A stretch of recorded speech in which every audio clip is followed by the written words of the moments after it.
విష్ణుమూర్తి యొక్క వక్షస్థలం మీద తన్నేట.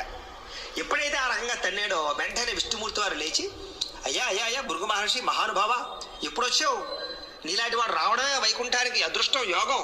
అంచేత నీ పావనం చేత మా యొక్క వైకుంఠం అంతా కూడా పునీతమైంది, దా కూర్చో అని వెంకటేశ్వర విష్ణుమూర్తి వారు కోపపడకుండా ఆయన్ని గౌరవిస్తున్నాడు. ఇది చూసినటువంటి లక్ష్మీ అమ్మవారికి కోపం వచ్చింది. ఇదేమిటి అంటే నన్ను అగౌరవపరిస్తే కనీసం అలాంటి వాడిని శపించకుండా, శిక్షించకుండా, ఖండించకుండా అలాంటి వాడిని బతిమాలు కూర్చోబెడుతున్నాడు ఏంటి అని చూస్తాను. సరే బతిమాలాడు, కూర్చోబెట్టాడు, శాంతించవయ్యా అన్నాడు. అని ఆఖరికి నా యొక్క కఠినమైన హృదయాన్ని తన్నావు, నీ కాలు ఎంత నొచ్చుకుందో అని ఆ యొక్క భృగు మహర్షి కాళ్ళు కూడా ఉండేటటువంటి నేత్రాన్ని కూడా నొక్కేసేట. ఎప్పుడైతే అరికాల్లో ఉండేటువంటి నేత్రం పటాపంచలైపోయి జ్ఞానం పోయిందో వెంటనే సప్తం క్షమించు, నా అహంకారం చేత, అపరాధం చేత నేను తపస్సు చేసినటువంటి వాడు అనే అహంకారంతో నిన్ను ఈ రకంగా అవమానించి నన్ను క్షమించు అన్నట్ట. సరే కంగారు పడకయ్యా, ఏ ఇబ్బంది లేదు, తప్పకుండా మీరు చేసేటటువంటి సత్రయాగం యొక్క ఫలితాన్ని